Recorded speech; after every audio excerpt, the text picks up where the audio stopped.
अब ये factors influencing product design, कौन कौन सी चीजें हैं जो प्रोडक्ट डिजाइन पे फर्क डालेंगी। फैक्टर्स का मतलब कौन कौन सी ऐसी चीजें होंगी जो इन्फ्लुएंस करेगी प्रोडक्ट डिजाइन को। मतलब हमने सोचा क्या था लेकिन हमें फिर भी उसे हटकर भी कुछ करना पड़ सकता है, या इसके अंदर हमें इसके ऊपर ना, ये जो प्रोडक्ट डिजाइन है इसके ऊपर ये वाले जो पॉइंट्स है, इन पॉइंट्स का हमारे प्रोडक्ट डिजाइन के ऊपर क्या फर्क पड़ेगा। तो फैक्टर्स मतलब कौन सी ऐसी चीजें हैं जो हमने जो डिसाइड किया था प्रोडक्ट डिजाइन, उसके अंदर कोई प्रभाव, उसके ऊपर कोई प्रभाव पड़ सकता है, इम्पैक्ट आ सकता है। तो पहला तो है कस्टमर रिक्वायरमेंट। तो सबसे पहली चीज जो हमारे जो प्रोडक्ट के डिजाइनर्स होते हैं उनको पहले ये देख लेना चाहिए, सोच समझ लेना चाहिए कि जो हमारे कस्टमर्स है एग्जैक्टली वो क्या चाहते हैं। वो किसी प्रोडक्ट को यूज करना चाहते हैं, अगर हम कोई प्रोडक्ट बनाते हैं तो वो प्रोडक्ट को यूज करेंगे, उनके लिए कन्वीनियंट होगा यूज करना, तो वो यूज, तब तो हम उस प्रोडक्ट को बनाएं। ठीक है, तो हमारा जो प्रोडक्ट डिजाइन होना चाहिए वो हमारी जो कस्टमर है उनकी नीड्स को, उनकी वांट्स को, उनकी कन्वीनियंस को सूट करता हुआ हो। तो हम क्या करते हैं, पहला फैक्टर तो हमने क्या देखा कि कस्टमर रिक्वायरमेंट, कि कोई भी प्रोडक्ट डिजाइन करो तो पहले ये देख लो कि कस्टमर्स के लिए वो यूटिलाइज या यूटिलिटी वाला हो। अगर आपने ऐसा कुछ बना दिया जो कस्टमर यूज ही नहीं करेंगे, बहुत हाईटेक, बहुत ऐसा कॉम्प्लेक्स या कुछ ऐसा जो बहुत कम काम में आता हो, तो वो प्रोडक्ट फिर कम ही बिकेगा। तो कस्टमर रिक्वायरमेंट को देखते हुए हमको क्या करना पड़ेगा, अपने प्रोडक्ट को सोच समझ के बनाना होगा, मार्केट में लॉन्च करना पड़ेगा। फिर सेकंड पॉइंट इसमें बस ये मेन चीज है कि must find out exact requirement, you must see the exact requirement, उनकी मैम मतलब रिक्वायरमेंट। कि इतना भी हाईटेक नहीं होना चाहिए कि वो यूज ही नहीं कर पाए, नहीं, यूटिलिटी। हाईटेक चीजें तो दुनिया में बनती है, ऐसी बात नहीं है, लेकिन जो आप बनाओ उसको, उसकी यूटिलिटी क्रिएट होनी चाहिए, उसकी उपयोगिता होनी चाहिए। वो आप बनाओ तो वो काम में ले, कोई आप बनाओ और कोई काम में ना ले तो फिर तो क्या मतलब उस चीज को हाँ बनाने का। तो ये मतलब है, तो उसकी रिक्वायरमेंट, उसकी जरूरतों को पूरा करने वाली चीज बनाओ। और मार्केट में सर्वे करते हैं हम लोग, फिर सर्वे करने के बाद में हम देखते हैं कि भाई हाँ, कि अब जैसे पहले इंटरनेट यूज नहीं करते थे, लेकिन जियो आया ना, तो बच्चा बच्चा इंटरनेट लेके बैठा है। पहले कहाँ इंटरनेट का इतना होता था, पहले ऑफिसेस वगैरह में या बड़े लेवल पर, है ना। अभी क्या इंटरनेट कहीं पे भी हो रहा है, गेम, म्यूजिक, एवरीथिंग, मतलब सब कुछ इंटरनेट है। अब तो मेरे को लगता नहीं इंटरनेट कहीं है, चारों तरफ इंटरनेट की वेव्स है, मतलब हमारे पूरे शरीर को भेदते हुए इंटरनेट निकल रहा है। तो कितना, कई चीजों की रिक्वायरमेंट होती है तो बना लो, कई चीजों की रिक्वायरमेंट नहीं होती, लेकिन रिक्वायरमेंट क्रिएट कर दो उस कस्टमर की, जैसे जियो ने किया, है ना। तो कर लो, दुनिया मुट्ठी में इतना ऐड किया, फिर इंटरनेट को इतना सस्ते में फोकट में उपलब्ध कराया कि लोगों की रिक्वायरमेंट ही बन गई। अब तो इंटरनेट के बिना शायद आप जी भी नहीं सकते हो, एक दो घंटा भी चाहिए, है ना, हर वक्त। ठीक है, अब है कि कन्वीनियंस ऑफ द, दूसरा फैक्टर क्या है जो प्रोडक्ट डिजाइन को अफेक्ट कर सकता है, कन्वीनियंस ऑफ द ऑपरेटर और यूजर। यानी कि ऑपरेटर का मतलब जो मशीन खरीदेगा तो उसको ऑपरेट करेगा, जैसे अगर वॉशिंग मशीन खरीदी तो हम उसको क्या करेंगे, ऑपरेट ही तो करेंगे। और यूजर भी वही है, हम यूजर बोल लो चाहे ऑपरेटर बोल लो, यूजर मतलब किसी भी नॉर्मली किसी चीज को यूज करना, यूजर है वो उसका। और ऑपरेट मतलब किसी मशीन को चलाते हैं, जैसे माइक्रोवेव चलाया, यूज किया, माइक्रोवेव को चलाएंगे तो वो अपना क्या ऑपरेट, मोबाइल भी तो हम ऑपरेट ही करते हैं, मोबाइल भी तो हम क्या करते हैं, ऑपरेट ही करते हैं। तो जो भी चीज आप बना रहे हो वो क्या होना चाहिए, कन्वीनियंट होना चाहिए, कन्वीनियंस ऑफ द ऑपरेटर और यूजर।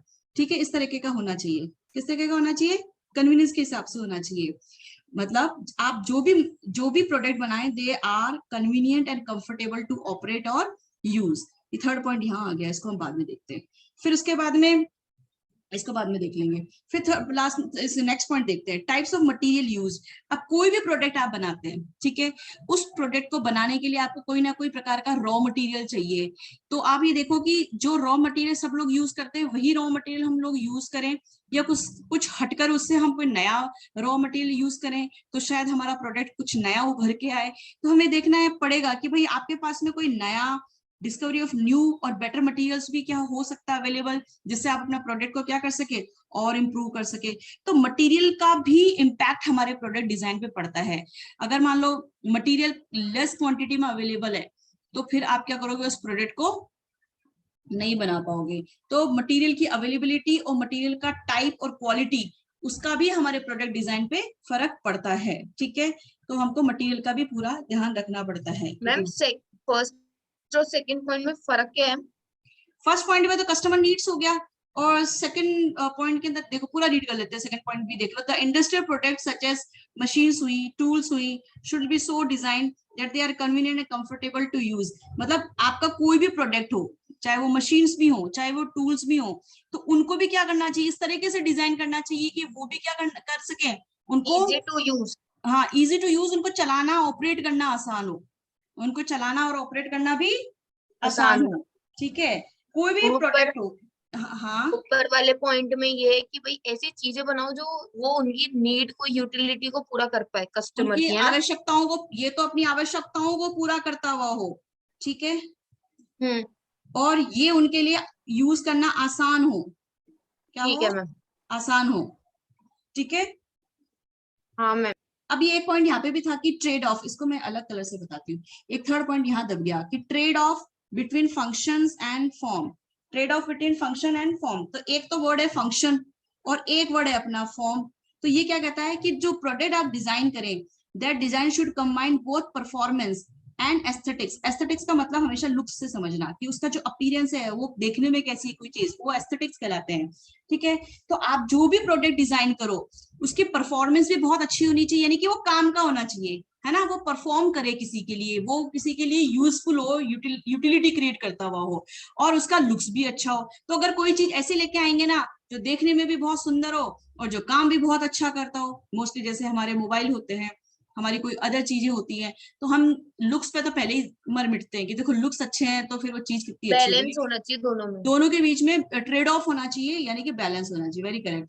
ठीक है, तो उसका फंक्शन मतलब उसका काम, और फॉर्म मतलब उसका रूप। तो रूप मतलब सुंदर हो, फंक्शन मतलब उसका काम भी अच्छा हो। तो उन दोनों को भी ध्यान में रख के हमको क्या करना चाहिए, प्रोडक्ट को डिजाइन करना चाहिए। तो उसके लुक्स भी मैटर करते हैं, उसकी परफॉर्मेंस भी मैटर करती है। ठीक है, तो थर्ड पॉइंट ये यहाँ पे खत्म होता है।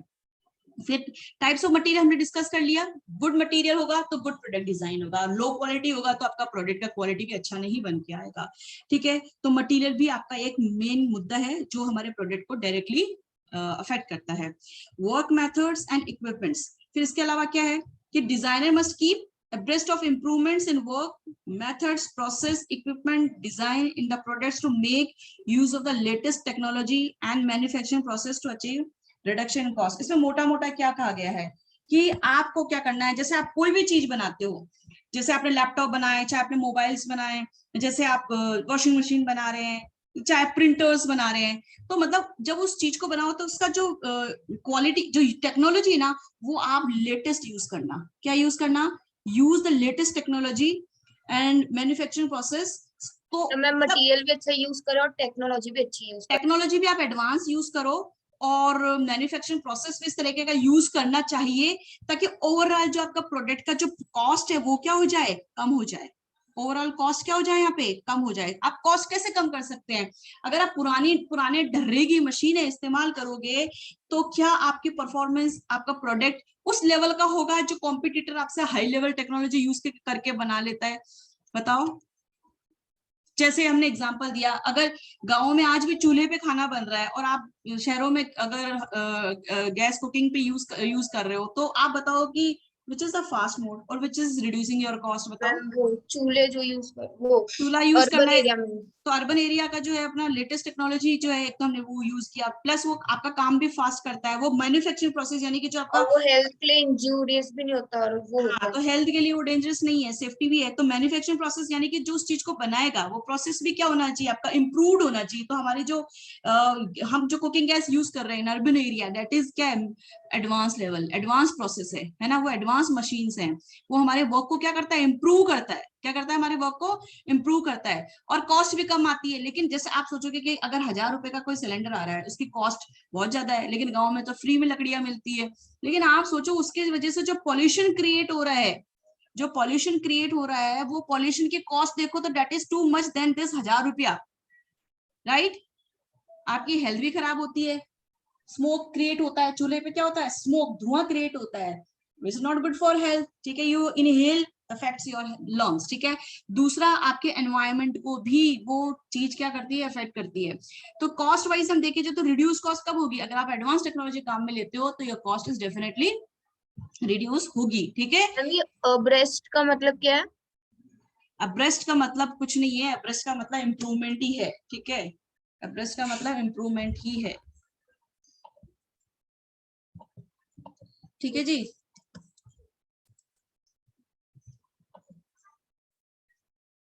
ठीक है, या इक्वल मान सकते हो आप। क्या मान सकते हो किसी चीज को? इक्वल मान सकते हो, बराबर का मान सकते हो। ठीक है, जैसे क्या बोलना चाह रहे हैं, इस लाइन का मीनिंग निकालो आप, क्या निकलता है इस लाइन का मतलब। एक मिनट, वापस से कहाँ गया।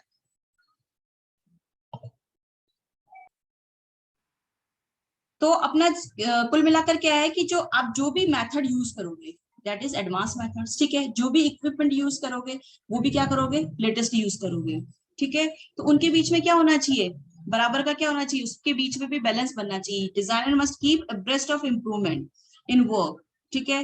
वर्क मेथड भी आप क्या करो बराबर, मतलब एब्रेस्ट का मतलब इक्वल कह सकते हैं, बराबर बोल सकते हैं। कैसे बराबर हो सकता है भाई, आपका जो भी चीज हो वो क्या हो, इक्वल लेवल पे। ऐसा नहीं कि आपने टेक्नोलॉजी तो एडवांस यूज करी, लेकिन जो मैन्युफैक्चरिंग मेथड है वो अगर आप ओल्ड स्टाइल यूज करो तो फिर वो क्या सही नहीं है। आप हर चीज को क्या करो, एडवांस लेवल पे कर रहा है तो हर चीज को एडवांस लेवल पे ही यूज करो।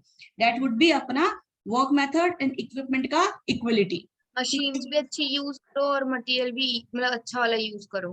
हाँ, सबके अंदर इंप्रूवमेंट होना चाहिए, इंप्रूवमेंट सब में होना चाहिए, चाहे वो आपका वर्क मेथड हो, चाहे आपका काम करने का कोई प्रोसेस हो, चाहे कोई आपकी इक्विपमेंट हो, चाहे कुछ भी हो। That should always be equal level पे होना चाहिए, ठीक है। एडवांस लेवल पे यूज होना चाहिए या बराबर बराबर लेवल पे यूज होना चाहिए। ऐसा नहीं कि एक चीज को आप हाई लेवल पे यूज करते हो दूसरा लो लेवल पे यूज करते हो, तो इनके बीच में फिर बैलेंस नहीं बैठेगा, ठीक है। इनके बीच में बैलेंस नहीं बैठेगा। बैलेंस में बैठेगा। हाँ, ठीक है। फिर अपना नेक्स्ट क्या आता है, फिफ्थ के बाद में सिक्स, जो कोई फैक्टर प्रोडक्ट डिजाइन को अफेक्ट कर सकता है, cost price ratio. Cost price ratio मतलब आज हमको पता है कि डिजाइनर्स अगर किसी प्रोडक्ट को डिजाइन कर रहे हैं, ठीक है, तो उनको इस तरीके से डिजाइन करना चाहिए कि आपके प्रोडक्ट की क्वालिटी के साथ में कॉम्प्रोमाइज ना हो और आपकी कॉस्ट भी कम आए। क्योंकि उनके ऊपर भी प्रेशर रहता है। हमने उनको कहा भाई प्रोडक्ट को तो डिजाइन करना है, लेकिन हम जब उसको बनाए तो वो हमारे लिए महंगा ना पड़े, हमें भी महंगा पड़ गया तो हम फायदा कैसे कमाएंगे, तो महंगा भी ना पड़े, प्लस आप कॉस्ट बचाने के चक्कर में क्वालिटी मत गिरा देना, ठीक है। तो आपको क्या करना चाहिए, तो there is a pressure on whom, designers, कि वो इस तरीके से प्रोडक्ट को डिजाइन करे ताकि आप क्या कर सके, कॉस्ट इफेक्टिव, यानी कि कॉस्ट और क्वालिटी जो है वो दोनों को क्या करें, मेंटेन करके चले। तो that is what cost. Cost मतलब प्राइस, उसकी जो प्राइस है वो मार्केट में हमें अच्छी मिले और कॉस्ट हमको क्या मिले, कम हो जाए हमारे प्रोडक्ट मैन्युफैक्चरिंग की, ठीक है, ठीक है। तो हमको डिजाइनर को must ensure cost effective design, इस तरीके से प्रोडक्ट को निर्माण करना चाहिए, ठीक है। फिर प्रोडक्ट क्वालिटी का मतलब क्या है, प्रोडक्ट क्वालिटी जो है वो वो तो क्या, ऊपर ही आ गई ना इसमें, इसी पॉइंट में प्रोडक्ट क्वालिटी अभी तो आपने ऊपर बोला ना। कौन सा ऊपर बोला था। कॉस्ट प्राइस में बोला ना कि आप ऐसे अपनी कॉस्ट फॉल डाउन करो कि आपकी क्वालिटी को अफेक्ट ना हो।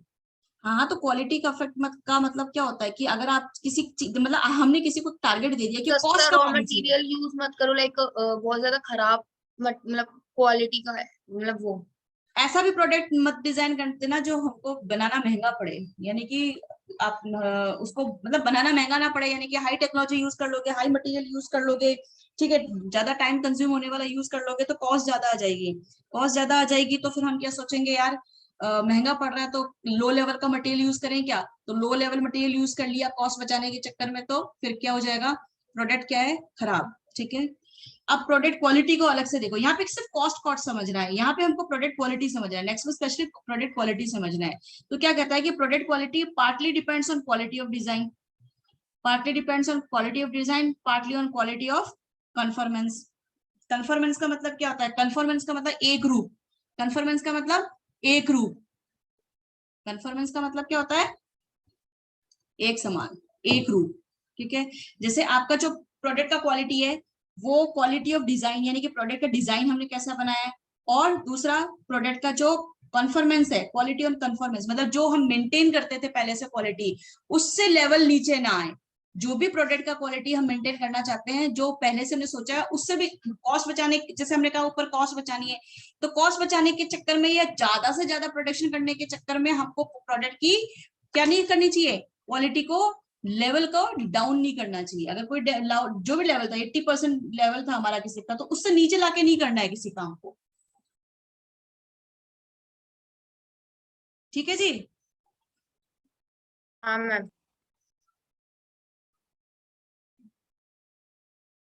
देखो, अब क्वालिटी पॉलिसी क्या कहती है, क्वालिटी पॉलिसी कहती है कि the firm The policy of the firm provides the necessary guidelines for the designers.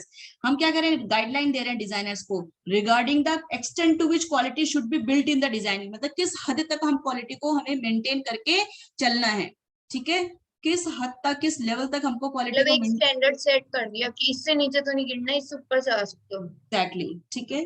अब प्रोसेस कैपेबिलिटी क्या है, कैपेबिलिटी से क्या समझते हैं आप लोग? कैपेबिलिटी का मतलब कैपेबल, ठीक है, प्रोसेस कैपेबल होना चाहिए। The product design should take into, आप किसी भी प्रोडक्ट को बनाने चल रहे हैं तो क्या क्या कंसीडर करते हुए चलेंगे भैया? क्वालिटी ऑफ कॉन्फॉर्मेंस, क्वालिटी तो ना गिरे, जैसे कि for example the degree which quality of design is achieved in manufacturing, यानी कि एक लेवल तक का, एक डिग्री तक का तो क्वालिटी मेंटेन करके चलना ही पड़ेगा। दूसरा, this depends on the process capability of the machines and equipment. दूसरा, हमको प्रोडक्ट को इस तरीके से डिजाइन करना चाहिए कि आपका जो मशीन और इक्विपमेंट है वो भी तो कैपेबल हो उसको बनाने में, उसको प्रोसेस करने में, उसको मैन्युफैक्चर करने में। तो हमको ये चीज भी ध्यान रखना है कि जो प्रोडक्ट डिजाइन करो उसके लिए जो अवेलेबल मशीन है, they should be able to manufacture it, ठीक है। या ऐसा तो नहीं आपने प्रोडक्ट ऐसा डिजाइन कर दिया कि नया मशीन खरीदना पड़ जाए, या फिर आपको प्रोडक्ट का डिजाइन बदल के दूसरा करना पड़ जाए। तो प्रोसेस की कैपेबिलिटी को देखते हुए, प्रोसेस मतलब आपकी मैन्युफैक्चरिंग, आपकी मशीनें जो है ना फैक्ट्री में, उसको देखते हुए प्रोडक्ट को डिजाइन करना है, ठीक है। प्रोसेस कैपेबिलिटी का मतलब क्या है? आपको डिजाइनर्स को पता होना चाहिए कि हम जो डिजाइन करके प्रोडक्ट सामने रखेंगे, है ना, उसका मैन्युफैक्चरिंग फैसिलिटी अवेलेबल है या नहीं है, ठीक है।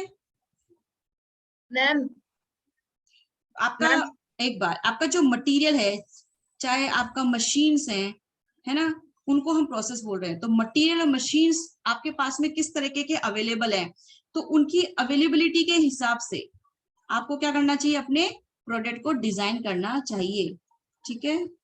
हाँ जी, अब बोलो। मैम ये वाला लाइन वापस समझा दो प्रोडक्ट क्वालिटी में कि the product quality partially depends on quality of design and partially on quality of conformance. ऊपर, हाँ अभी तो नीचे चल रहा है ना, नीचे वाला समझ में आ गया? आपको एक बार बता तो नीचे वाला का तो हो गया ना क्लियर। हाँ, मतलब मैम अपन को ऐसी चीजें यूज करनी चाहिए जो रियलिस्टिक हो। आप मतलब बना तो दिया आपने प्रोडक्ट, लेकिन उसमें वो जो चीज यूज हो रही है बनाने में वो भी तो होनी चाहिए। मशीनें होनी चाहिए, कुल मिला के एक हाँ मोटा मोटा फंडा कहना चाहता है कि मशीनें होनी चाहिए अवेलेबल, सो हाँ that machine can process, process मतलब manufacture, so that machine can manufacture your product. हाँ मैम, ऊपर का बता दो। हाँ, अब आपका प्रोडक्ट का क्वालिटी का मतलब क्या है? प्रोडक्ट क्वालिटी मतलब, अच्छा क्वालिटी का मतलब हम लोग क्या समझते हैं मोटा मोटा, तो तुम लोग ये बताओ। हम जब भी क्वालिटी की बात करते तो हैं, मैम एक वो स्टैंडर्ड क्वालिटी की भाई ऐसा ये तो होना ही चाहिए, इतनी तो होनी चाहिए कि। हेलो, हाँ मैम, हाँ अब बोलो। हाँ, ये तो कि मतलब स्टैंडर्ड क्वालिटी होनी चाहिए कि भाई जो एक अपना ने अपना वो सेट कर कर बाहर, उससे नीचे तो नहीं गिरना अपन। उससे नीचे नहीं गिरना चाहिए, हाँ, दैट इज ट्रू, ठीक है। मैम एक बार बता दो। हाँ, अब देखो, the product quality partly depends on quality of design. तो सबसे पहले तो हमको देखना पड़ेगा कि आपने जो प्रोडक्ट को डिजाइन किया है उसका लेवल क्या है, ठीक है, उसका लेवल क्या है। और दूसरा, partly on quality of conformance, यानी कि पार्टली, और देखो दो चीजें हो गई, एक तो क्वालिटी ऑफ प्रोडक्ट डिजाइन किया है और दूसरा उसका कंफर्म। अभी तो बात करी थी यार कि इस लेवल, जो हमने एक लेवल मेंटेन किया है, उस लेवल से क्या होना चाहिए, उस लेवल से नीचे नहीं आना चाहिए। हमने एक हम कॉन्फॉर्मेंस का मतलब क्या है कि हमने क्वालिटी, हम हमेशा एक स्टैंडर्ड मेंटेन करके चल रहे हैं कि इस स्टैंडर्ड से ऊपर का ही क्वालिटी हमको अपने कस्टमर को प्रोडक्ट देना है, इससे नीचे क्वालिटी नहीं गिरना चाहिए। आज आप देखो, चाहे वो आपका LG हो फोन, चाहे सैमसंग हो फोन, चाहे चलो आपका और कोई XYZ फोन हो, ठीक है, कोई भी फोन हो, सबका क्वालिटी ऑफ लेवल सेम है क्या? बताओ आप। नहीं मैम, सबका अलग अलग। जैसे फॉर एग्जाम्पल मेरे को सैमसंग पे ट्रस्ट है फॉर एग्जाम्पल, तो सैमसंग का एक लेवल ऑफ क्वालिटी मेरे दिमाग में है ना, हाँ लेवल ऑफ क्वालिटी मेरे दिमाग में है कि मेरे को इस लेवल का तो मिलेगा ही मिलेगा, जो मेरे को LG लेती तो नहीं मिलता। LG मेरे को शायद 20% लेवल तक की क्वालिटी दे पाए और सैमसंग मेरे को 80% दे पाए। तो मैं सैमसंग से, जब भी मैं सैमसंग खरीदने जाऊं नेक्स्ट टाइम, तो 80% तो मैं उम्मीद करती हूँ ना कि हाँ यार, पहले भी मुझे इतनी परफॉर्मेंस मिली थी, है ना। ये कंफर्म करता है ये प्रोडक्ट मेरे को कि it will give me at least 80% level of quality. तो ये तो कंफर्मेंस का मतलब हो गया है ना। हाँ जी, और क्वालिटी ऑफ डिजाइन का फिर मतलब? क्वालिटी ऑफ डिजाइन का मतलब है कि जो भी प्रोडक्ट आप डिजाइन करने वाले हो उसकी जो लाइफ लाइन से समझना है कि लाइफ लाइन जो होती है उसकी जो सक्सेसफुल ऑफ प्रोडक्ट लाइफ, मतलब उसका कितना सक्सेस है काम करने की, उसकी जो काबिलियत है ना वो कितनी है। आप क्वालिटी का मतलब एक वर्ड, कितने टाइम तक चल जाएगा वो, कितने टाइम तक कोई चीज रिलायबल रहेगा, कोई टाइम कितने चीज तक रिलायबल है। रिलायबल रहेगा, कोई टाइम कितने टाइम तक। हाँ, तो उसी पे डिपेंडेंट हो गया अपन की डिपेंडेंस की रेट की, भाई ये इतने लंबे तक समय तक चलता है, इसलिए हम इसी को ही वो करते हैं ट्राई। हाँ, उसको कितने टाइम तक सक्सेसफुली चला सकते हैं, कितने टाइम तक हम उस पर रिलाय कर सकते हैं। तो दो चीजें हो गई ना, प्रोडक्ट हाँ कितने टाइम तक चलेगा और प्रोडक्ट का क्वालिटी का स्टैंडर्ड क्या रहेगा। ठीक है। देयर स्टैंडर्ड, इट्स स्टैंडर्ड और इट्स रिलायबिलिटी। इसका मतलब क्या हो गया फिर, इसका मतलब रिलायबिलिटी हो गया, तो रिलायबिलिटी हो गया चाहे सक्सेस हो गया, मतलब एक एक पर्टिकुलर लाइफ तक तो वो काम करके उसके बाद में फेल होगा। हम क्या मानते हैं, कोई भी आपका मोबाइल है उसकी लाइफ क्या मानते हैं आप? 5 साल तो 5 साल कोई मोबाइल शायद ही चलता हो, वो तो तुम्हारा आईफोन चल जाता होगा, वो भी तुम फिर चेंज कर लोगे जब नया लॉन्च होगा। लेकिन उस प्रोडक्ट को 2 to 3 years. हाँ 2-3 इयर्स हम चलाते हैं। ये हम उसके क्या मानते हैं, ये हम उसके क्या मानते हैं, ये मानते हैं कि उसकी successful life 2 to 3 years. Estimated successful हाँ लाइफ। 3 इयर्स के बाद में मेरे को नहीं लगता शायद कोई मोबाइल 10-15 हजार का 20 हजार का चलता होगा, कहीं ना कहीं इश्यूज आ जाएंगे या डिजाइन आ जाएंगे जो आपके दिमाग को चेंज कर देंगे।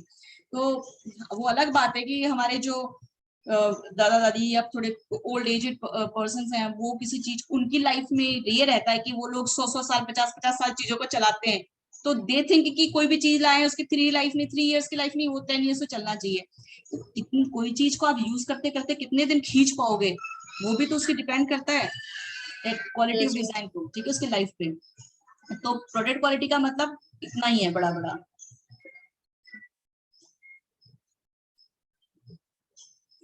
ठीक है, हाँ मैं अगर ज्यादा समझ में नहीं आ रहा हो तो फिर आप इसको यहाँ से समझ लेना, ठीक है, यहाँ से समझ आ गया मैं।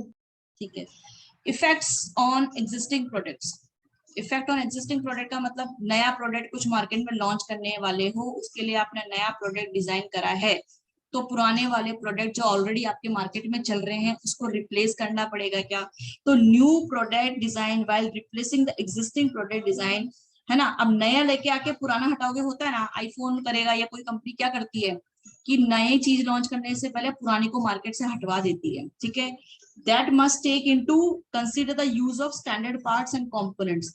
एग्जिस्टिंग मैन्युफैक्चरिंग क्या है उसकी, डिस्ट्रीब्यूशन कैसा होगा उसका, blending of new manufacturing technology, so that, अच्छा सब चीजों को। अब नया प्रोडक्ट लाना है, पुराने को हटाना है। आप ही का कोई बिस्किट का कंपनी है, अब पार्ले जी मान लो, पार्ले जी बिस्किट आप जानते हैं, जैसे आपने पार्ले जी सोचा, डिजाइन आपके माइंड में आ जाता है कि ये डिजाइन का प्रोडक्ट मार्केट में है, लेकिन पार्ले जी चाहता है कि मुझे नया टाइप का पैटर्न का प्रोडक्ट, नया नया डिजाइन का बिस्किट मार्केट में लेके आना है। अब पुराना सब भूल जाए तो नया लॉन्च करो, तो नया लॉन्च करने से पहले उसको सब कुछ सोचना पड़ेगा। क्या क्या सोचना पड़ेगा बताओ, वो सब कुछ सोचना पड़ेगा नया लॉन्च करने से पहले मतलब कि वो पार्ले जी का जो पुराना लाइक आता है पैटर्न शेप, है, लाइक हाँ हाँ पैटर्न है, उसको ही हटाना चाहता है और उसकी हाँ, जगह जैसे नया लाना चाहता नया है। नया बिल्कुल नया लेके आना चाहता है, कुछ पार्ले जी कंपनी नया लेके आना, मैम नाम तो उसकी पार्ले जी रहेगा। हाँ, तो कुछ भी मैन्युफैक्चरिंग नया को लेके हटाना। आना चाहता है, वो एक क्रीम बिस्किट लेके आना चाहता है, चाहे वो मान लो गोल शेप में लेके आना चाहता है, चाहे वो स्टार शेप में लेके आना चाहता है, किसी भी शेप में लेके आना चाहता है। और वो चाहता है कि पुराना लोग भूल जाए, अब नए को याद रखें। तो नया लॉन्च होने से पहले उसको क्या देखना पड़ेगा, पुराने की मैन्युफैक्चरिंग बंद करनी पड़ेगी और उसको मार्केट में बंद करना तो पड़ेगा। must take into account consideration, he must consider what the use of standard parts components, standard part standard components use करें। ऐसा नहीं कि पता चले नए नए मशीनें लाखों करोड़ रुपए की खरीद के लेके आ रहे हो, आपको standard machine standard components use में करने पड़ेंगे। एग्जिस्टिंग मैन्युफैक्चरिंग को भी ध्यान रखना पड़ेगा। फिर वो एक बार प्रोडक्ट बन जाता है तो उसको मार्केट में वापस से डिस्ट्रीब्यूट करना, अलग अलग मार्केट में उसको डिस्ट्रीब्यूट करना, एंड ये भी आपको ध्यान में रखना पड़ेगा। And blending of new technology, अगर आप नए टेक्नोलॉजी लेके आ रहे हो मैम आप तो पुरानी मशीन में थोड़े से चेंजेस करके उस नए प्रोडक्ट को बना रहे हो, नई एकदम नई चीजें नहीं ला रहे। नया प्रोडक्ट डिजाइन बोल रहे ना, रिप्लेस एग्जिस्टिंग को रिप्लेस करके नया लेके आना चाहते हैं आप लेकिन ये। वो नया जो प्रोडक्ट आप लाओगे उसके लिए एकदम नई मशीन नहीं लाओगे, मतलब कहने का। अरे मतलब पुरानी मशीन तो हम कभी भी डिस्कार्ड नहीं करेंगे ना, क्योंकि अगर पुरानी मशीन पे भी तो हम लोगों ने इतना पैसा खर्च किया, हमने ब्याज खर्च किया होगा, हो सकता है हमने उसको लोन पे लिया होगा, तो तो उसको उसमें तो थोड़े से चेंजेस कर लेंगे। उसमें ब्लेंड करेंगे मतलब उसमें हाँ नया थोड़ा सा हम पार्ट्स, नई पार्ट ले आएंगे, कुछ नया टेक्नोलॉजी ऐड ऑन करके पुरानी के साथ में उसका उसका मर्जिंग करके हम क्या कर सकते हैं, प्रोडक्ट बना सकते हैं, ताकि हमको क्या करे, कॉस्ट बचे। ठीक है, ताकि हमको हाँ मैम। कॉस्ट, हाँ कॉस्ट बचे। ठीक है, और अगर आपको ठीक है, यहाँ तक आप समझो इसको। ठीक है, ठीक है जी। अब आ गया मैम फिर पैकेज। इसमें वो भी तो आना चाहिए ना, मार्केटिंग का, कि भाई मार्केटिंग भी तो चेंज होगी। मार्केटिंग स्ट्रेटेजीज जो भी है वो डिसाइड कर लेंगे। ठीक है, ठीक है। अच्छा, इसको वापस से पढ़ना, इस लाइन को समझ में आ जाएगा। ठीक है, तो new product design while replacing existing product design must take into consideration the use of standard parts, the standard components use करो, एग्जिस्टिंग मैन्युफैक्चरिंग को भी यूज कर लो, डिस्ट्रीब्यूशन स्ट्रेटेजीज को भी ध्यान में रख लो, और अगर नई टेक्नोलॉजी लेके आते हो तो दैट नई technology should blend with the old technology so that your cost can be reduced. ठीक है, हाँ ठीक है। तो इफेक्ट ऑफ एग्जिस्टिंग प्रोडक्ट क्या है। ठीक है, तो अब नेक्स्ट है पैकेजिंग। अरे पैकेजिंग क्या होती है तो आपको सब पता ही है। प्रोडक्ट डिजाइन में अगर पैकेजिंग अच्छी नहीं होगी तो फिर बात कैसे चलेगी। तो packaging is the crucially important part of the product. ठीक है, आपकी जो पैक प्रोडक्ट तो डिजाइन किया वो तो बहुत अच्छी बात है, उसका पैकेट का डिजाइन कैसा है वो तो और भी ज्यादा इंपॉर्टेंट है, क्योंकि मार्केट में तो पैकेट देखते हैं लोग, अंदर का प्रोडक्ट तो बंद है, ऊपर की पैकेजिंग कैसी है वो सबसे इंपॉर्टेंट है। तो ये क्या कहता है कि आपका जो पैकेजिंग है that is essential part of the product, and the packaging design and the product design go hand in hand with equal importance. अच्छा, पता चला कि चलो डब्बा देखकर खरीद लिया और अंदर हमको चूहा निकला, अरे मतलब कोई अच्छा सामान नहीं निकला, तो आप क्या करोगे, कुछ ही दिन देख के खरीदोगे, फिर अंदर के प्रोडक्ट की अफवाह फैल जाएगी कि पैकेजिंग बहुत अच्छी है लेकिन अंदर का मटेरियल जो प्रोडक्ट है वो इतना अच्छा नहीं है। या फिर कई बार कहते हैं कि हाँ, क्वालिटी में देखा जाए तो कई बार आपने देखा होगा टेक्नोलॉजी वाइज भी पैकेजिंग भी बहुत शानदार होती है और अंदर का प्रोडक्ट भी शानदार है। तो दोनों ही बहुत मैटर करती है और इक्वल इंपॉर्टेंस रखती है। ठीक है, packaging design must into account the objective of packaging such as protection, क्योंकि आपका प्रोडक्ट का पैकेजिंग जो करती है वो ऐसा नहीं, आपने अमेजोन से कितना सामान मंगवाया होगा, ऑनलाइन शॉपिंग का भी बहुत ट्रेंड है, तो आप देखते हो कि वो कितनी पैकिंग करके भेजते हैं कि कोई डेलिकेट मैटर मटेरियल हो, कोई सामान आपने हाँ मंगवाया हो, टूट फूट नहीं जाता, कांच का हो चाहे वो प्लास्टिक का हो चाहे कैसा भी हो, और कितना ही बड़ा हो कितना ही महंगा हो, वो कितना प्रोटेक्शन के साथ में आपके घर पे डिलीवर किया जाता है, राइट। तो क्यों, क्योंकि उसके पैकेजिंग भी इस तरीके की होनी चाहिए कि आपका प्रोडक्ट टूट ना जाए। देखा आपने कोई प्रोडक्ट के मोबाइल भी खरीदते हैं उसके चारों हाँ मैम, तरफ एक बबल वाला बबल बबल वाली एक रैप आता है। हाँ बबल रैप आता है, उसको कवर अप करते हैं। बबल रैप क्या होता है, उसके बबल में जो एयर भरी हुई होती है वो प्रोडक्ट को कितना ही इधर उधर हो वो प्रोडक्ट को डैमेज नहीं होना देता है। और उसके अगर और भी डेलिकेट है तो उसके ऊपर एक हार्ड कवरिंग होती है, फिर एक दूसरे डब्बे उसकी कवरिंग होती है। तो इस तरीके से कवरिंग को हमको करना पड़ता है, पैकेजिंग को इस तरीके से प्रोडक्ट की प्रोटेक्शन के साथ में आगे बढ़ना होता है। और पैकेजिंग इस तरीके की होनी चाहिए कि हम मार्केट में उसको क्या कर सके, प्रमोट भी कर सके। प्रमोट भी कर सकते। ठीक है, अट्रैक्टिव पैकेजिंग अगर होगी तो सेल्स अपील होगी लोगों को। मतलब क्या होता है, पहला इंप्रेशन तो लुक्स ही है, तो लुक्स अगर होंगे तो सेल्स भी बढ़ेंगी। ठीक है, तो ये अपनी पैकेजिंग भी उतनी ही इंपॉर्टेंट है, राइट। ये अब देखो, अब हमारा दूसरा टॉपिक क्या हो गया, कैरेक्टरिस्टिक्स। अभी तक तो हमने क्या देखा था, पहले तो हम देख रहे थे फैक्टर्स कि भाई प्रोडक्ट डिजाइन करते वक्त ना आप लोगों को सब कुछ देख लेना चाहिए, उसका उसका क्वालिटी को भी देख लेना चाहिए, कस्टमर नीड्स, प्राइस, उसका मैन्युफैक्चरिंग, उसका पैकेजिंग सब देख लेना चाहिए। अब ये कि उसके कैरेक्टरिस्टिक्स का मतलब आपका फीचर्स, उसके गुण, है ना, कैरेक्टरिस्टिक्स, विशेषताएं क्या होनी चाहिए, एक गुड प्रोडक्ट डिजाइन की विशेषताएं क्या होनी चाहिए। आप जो भी प्रोडक्ट को देखो, पहला हम नंबर देते हैं परफॉर्मेंस। तो परफॉर्मेंस का मतलब कि आप जो भी आपका प्रोडक्ट आप बनाने वाले हो, तो कस्टमर क्या एक्सपेक्ट करता है कि मैं जिस चीज को खरीद के लेके आया हूँ, है ना, वो उस पे खरा उतरे। क्या उतरे उस पे, खरा उतरे। बड़ा। जैसे अगर मैं बाइक खरीद के लेके आया हूँ, क्या खरीद के लेके आया हूँ, बाइक खरीद के लेके आया हूँ, तो बाइक खरीद के लाते हैं, बॉयज खरीद के लाते हैं जैसे बाइक, तो उनको क्या लगता है कि यार एक तो ना ये सेल्फ स्टार्ट हो, आजकल सेल्फ स्टार्ट तो पता ही है आपको ना, किक्स कम मारनी पड़े, है ना, आपको सेल्फ स्टार्ट कम करना, या सेल्फ स्टार्ट पे वो गाड़ी स्टार्ट हो जाए। दूसरा उसका माइलेज वगैरह हम देखते हैं, है ना, माइलेज का मतलब क्या होता है कि कम पेट्रोल चलाए और ज्यादा किलोमीटर कवर करे, राइट। उसकी स्पीड, उसकी मतलब पिकअप अच्छा हो, तो उसकी स्पीड जो है आपकी मैक्सिमम स्पीड हम बोलते हैं, तो मैक्सिमम स्पीड उसकी बहुत अच्छी हो, ठीक है। उसका पावरफुल इंजन हो, इंजन क्या हो, पावरफुल हो, राइट। तो ये अपन जाएंगे, और पेट्रोल कम खाती हो तो फ्यूल, आपका फ्यूल जो है, फ्यूल का कंजम्पशन जो हो वो क्या हो, फ्यूल कंजम्पशन लेस हो, ठीक है। तो ये क्या है, हम एक एक चीज खरीद के ला रहे हैं, उसकी परफॉर्मेंस देख रहे हैं। बाइक है तो बाइक इतनी सारी चीजें अगर हमारे लिए कर सके तो वो उसकी परफॉर्मेंस है, ठीक है। तो गुड प्रोडक्ट डिजाइन के अंदर हम क्या देखते हैं, उसकी परफॉर्मेंस को देखते हैं कि वो हमारे लिए कितना अच्छा परफॉर्म करेगी, ठीक है।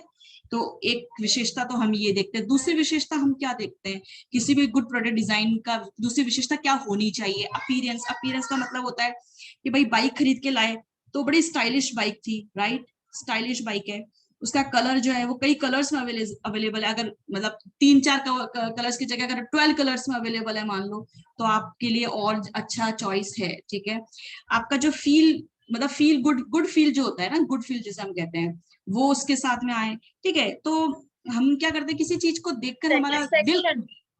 किसी चीज को देखकर हमारा दिल खुश होना चाहिए कि हमने पैसे भी खर्च करे, कि बाइक लेके आए तो मतलब वो इतना उसको देखने में भी बड़ा मजा आता है, मतलब रात को ना देख के सोते हैं तभी नींद आती है कि उसको देख के बड़ा मजा, क्या बाइक है यार, क्या गाड़ी है यार, है ना, इस तरीके से। तो अपीयरेंस भी बहुत मैटर करता है। तीसरा कि गुड प्रोडक्ट डिजाइन की अपीयरेंस के बाद में क्या, रिलायबिलिटी। रिलायबिलिटी का तो मतलब आपको समझ ही जाना चाहिए कि length of time, length of time यानी कि बहुत लंबी चले कोई चीज, क्या हो, कोई चीज लंबी चले, लंबे समय तक यूज हो. हाँ, उसकी लाइफ बहुत लंबी हो, उसकी लाइफ बहुत बड़ी हो, ठीक है। ऐसे नहीं यार जल्दी जल्दी खराब हो जाती हो, जल्दी जल्दी हमको रिपेयरिंग करवानी पड़े, तो फिर मैं तो, मेरे को तो रिलायबिलिटी वो चीज लगेगी नहीं, ठीक है। तो जितना अच्छा लाइफ हो, जितनी लंबी चले उतना बढ़िया, राइट।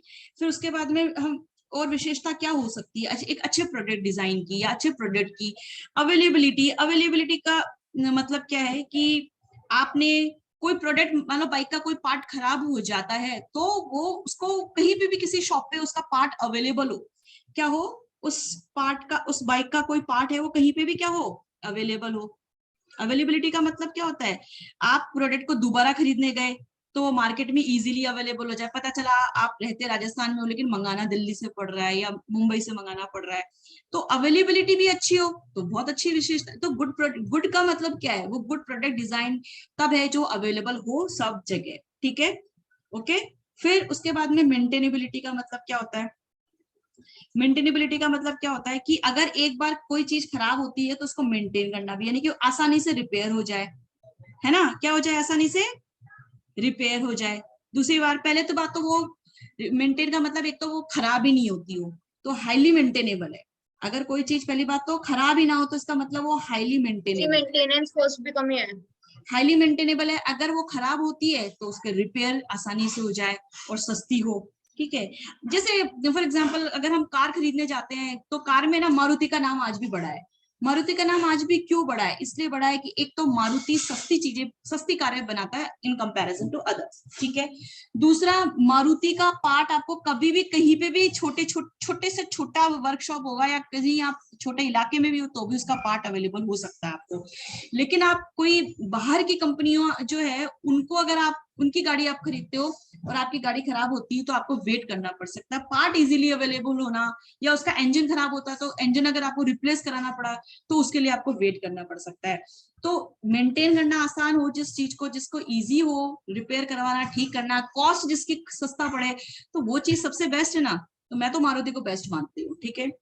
फिर उसके बाद में 6 पे आ जाए प्रोडक्ट, ये अपना प्रोड्यूसिबिलिटी। प्रोड्यूसिबिलिटी का मतलब क्या है कि भाई आप ऐसा प्रोडक्ट हो जो प्रोड्यूस करना भी आसान हो, और प्रोड्यूस करना आसान हो, उसको उसको बनाए तो उसकी कॉस्ट भी हमको कम आए, मतलब मिनिमम कॉस्ट के ऊपर हम किसी प्रोडक्ट को मैन्युफैक्चर कर पाए, तो वो क्या है उसकी प्रोड्यूसिबिलिटी या मैन्युफैक्चरेबिलिटी, ठीक है।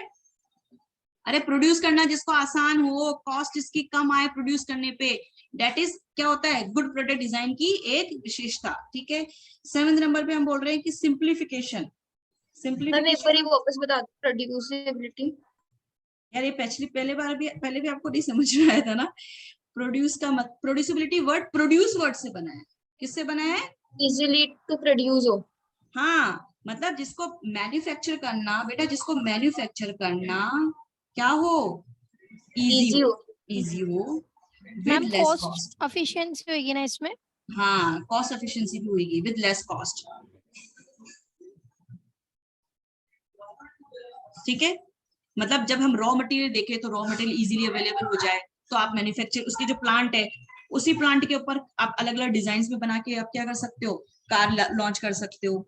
ठीक है, तो ये अपना प्रोड्यूसिबिलिटी का मतलब क्या होता है, उसका प्रोडक्शन करना, मैन्युफैक्चरिंग करना इजी हो, लेस कॉस्ट। ये दो चीजें इंपॉर्टेंट है कि उसको मैन्युफैक्चर करना इजी हो और उसकी कॉस्ट कम आती हो। ठीक है, हाँ मैम। अच्छा, सिंप्लीफिकेशन की बात कर रहे हो ना? इजी टू यूज हो। हाँ, तो प्रोड्यूसिबिलिटी मतलब इजी टू यूज। और सिंप्लीफिकेशन का मतलब क्या है कि मतलब आप जब किसी प्रोडक्ट को डिजाइन करो ना, तो उसमें ना आप ना मतलब उसको उसके ना मतलब उसको उसमें इजी फीचर्स डालो। क्या डालो? कॉम्प्लेक्स ना बनाओ उसे। हाँ, उसको इजी फीचर्स डालो, उसमें कॉम्प्लेक्स मत करो उसको। जो मतलब हर कोई समझ पाए। हाँ, इजीली अंडरस्टैंडेबल। हाँ, इजी अंडरस्टैंडेबल हो। तो you should try to eliminate the complex features. आप किसी प्रोडक्ट के अंदर कॉम्प्लेक्स फीचर्स को एलिमिनेट करने की कोशिश करो, क्योंकि जितना कॉम्प्लेक्स फीचर्स आप उसमें डालते जाओगे, आपकी कॉस्ट भी उतनी ही ज्यादा हायर होती जाएगी। और हो सकता है आपको क्वालिटी मेंटेन करने में प्रॉब्लम हो सकता है कस्टमर तो सेटिस्फाई हो जाए, लेकिन आपके मतलब जो बिजनेसमैन है, जो मैन्युफैक्चरर है, उस पर प्रॉब्लम आ जाए। तो दोनों के लिए आसान हो यार। देखो, बनाने वाले के लिए भी वो सिंपल हो और यूज करने वाले के लिए भी वो सिंपल हो। ठीक है, सिंप्लीफिकेशन का मतलब क्या है? जितना सिंप्लीफाइड डिजाइन होगा, जितना सिंपल डिजाइन होगा, ठीक है, तो सिंपल डिजाइन होगा तो उस प्रोडक्ट को बनाने के लिए पार्ट्स जो लगेंगे वो कम लगाने पड़ेंगे और उसको बनाना भी आसान होगा। या उसको असेंबल करते हैं तो असेंबल करना आसान होगा। उसकी वजह से आपका जो टाइम है वो भी कम लगेगा। उसकी वजह से जो आपकी कॉस्ट है वो भी कम लगेगी। समझ में आ रहा है? इजी फीचर्स मतलब simple design. Simple design means आपका टाइम भी कम लगेगा, कॉस्ट भी कम लगेगा और मैन्युफैक्चर करना भी क्या रहेगा आपका? आसान रहेगा। ठीक है, ठीक है जी। Yes ma'am. हाँ, उसके बाद में स्टैंडर्डाइजेशन टॉपिक आ गया 8th नंबर पे। तो स्टैंडर्डाइजेशन का मतलब क्या होता है कि आपका स्टैंडर्ड जो होता है, किसी भी स्टैंडर्ड मतलब स्टैंडर्डाइजेशन का मतलब होता है कि स्टैंडर्ड डिजाइन बना के रखो। मैं आप एक वर्ड लिखती हूँ, स्टैंडर्डाइजेशन का मतलब होता है स्टैंडर्ड डिजाइन। ये एक वर्ड हम लिखते हैं यहाँ पे, स्टैंडर्ड डिजाइन। तो स्टैंडर्ड डिजाइन का मतलब भी यही है कि देखो, आप है ना किसी प्रोडक्ट के 10 डिजाइन बना दोगे, तो 10 डिजाइन बनाओगे तो मार्केट में आपका 10 तरीके के प्रोडक्ट हो गए। कितने हो गए?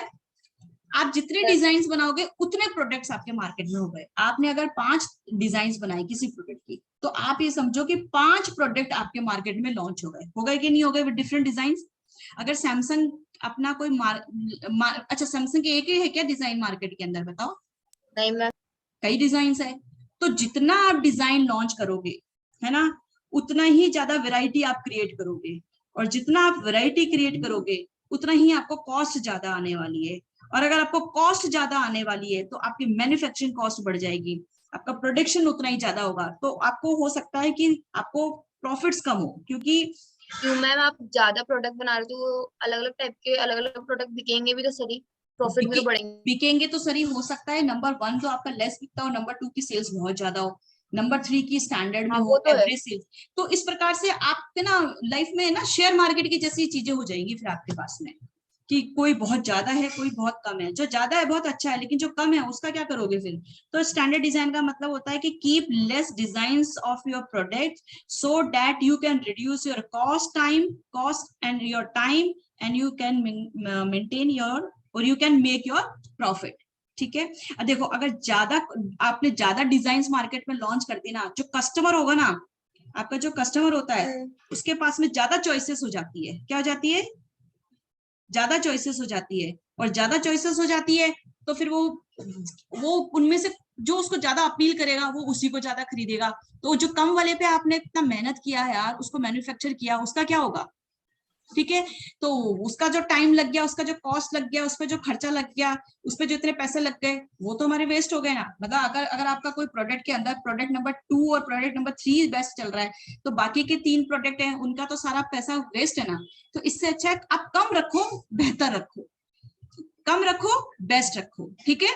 लेस स्टैंडर्ड हाँ। डिजाइन, ठीक है, तो that will give you more profits. फिर अपना क्या मतलब है स्पेसिफिकेशन।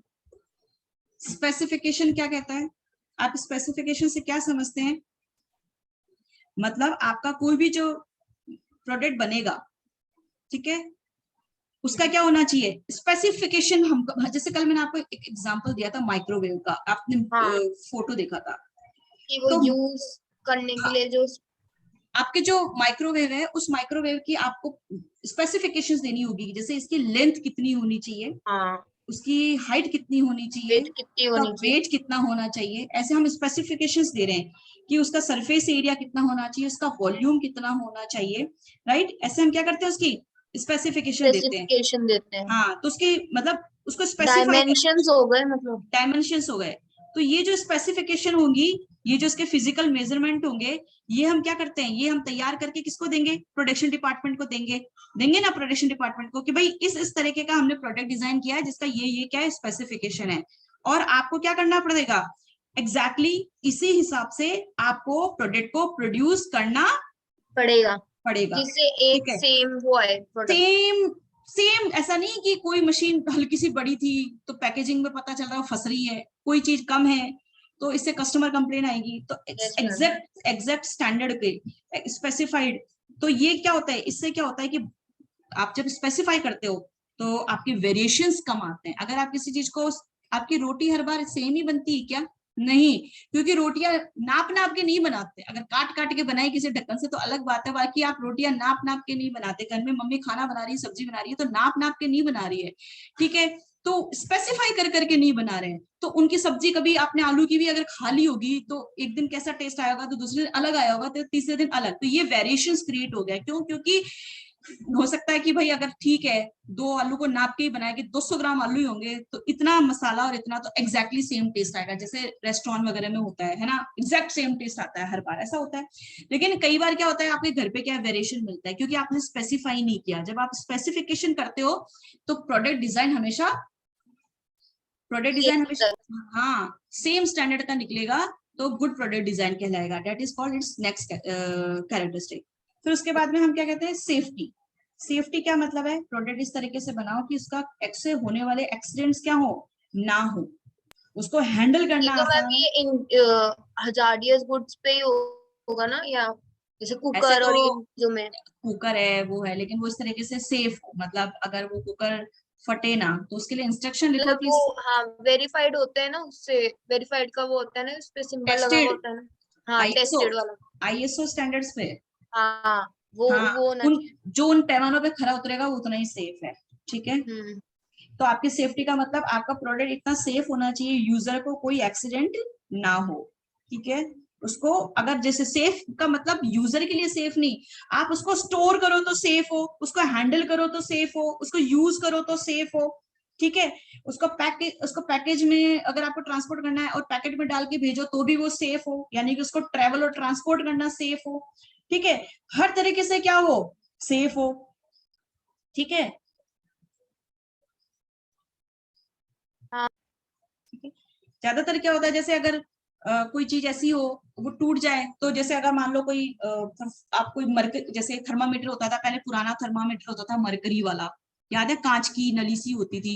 यस मैम वो मुंह में लोगों के टूट जाती है। हाँ, अगर वो टूट जाए, उसका मरकरी निकल जाए तो यू कैन डाई, ठीक है। तो आजकल डिजिटल थर्मामीटर आने लग गए, बिकॉज दो डिजिटल थर्मामीटर है वो ज्यादा सेफ है, और जो मरकरी वाले डॉक्टर्स यूज करते थे पहले, या अभी उनके पास अभी भी मिल जाएंगे, लेकिन वो क्या उसमें मरकरी होता है, और मरकरी क्या है, पॉइजन ही तो है, आपकी बॉडी में चला गया तो you can die any time, ठीक है। तो सेफ होना चाहिए उसको स्टोर करते वक्त, हैंडल करते। कई चीजें होती है कि आपने स्टोर किया, उसका टेम्परेचर उसको सही नहीं मिला, या मॉइस्चर की वजह से खराब हो गया, या टेम्परेचर की वजह से खराब हो गया, है ना, श्रिंक हो गया, खराब हो गया, तड़क गया कोई चीज। तो मतलब कुल मिला के प्रोडक्ट हर तरीके से सेफ हो, यूज करने में, स्टोर करने में, ट्रांसपोर्ट करने में, हर तरीके से वो सेफ हो। ओके जी।